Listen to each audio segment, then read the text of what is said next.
رسانه‌های روسیه با تکیه به منابعشان در مقامات حفظ حقوق از بازداشت یک جوان 23 ساله زاده تاجیکستان با اتهام حمله به دو کارمند پلیس در جنوب شهر مسکو خبر دادند. این حادثه شام 15 فوریه روی داده است. یکی از گمانبرشوندگان غالباً زاده تاجیکستان هنگام بازداشتش در کوچه میدینسکایا با کارد به کارمندان پلیس حمله کرده است.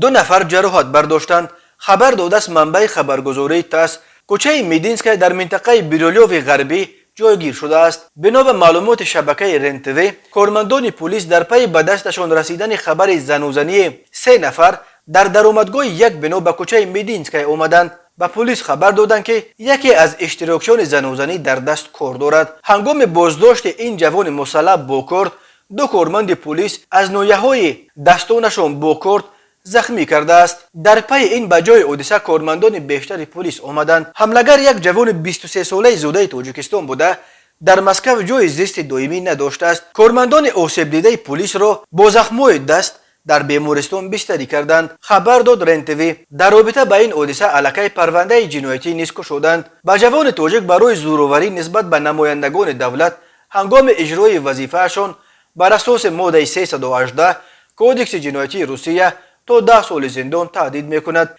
در چند روز آخر این علیه دومین خبر حمله مهاجران به کارمندان پلیس در مسکو است. کانال مش روز 11 فوریه خبر داده بود که دو کارمند پلیس در مسکو از جانب مهاجران لطوکوب شدند. بنا به اطلاع نشریه حادثه در ناحیه تساریتنا در جنوب پایتخت روسیه روی داده است. با این دو مهاجر اکنون برای مقاومت فعالانه و لطوکوب نمایندگان دولت حکم زندان و سپس دپارتاسیا از روسیه تهدید میکند.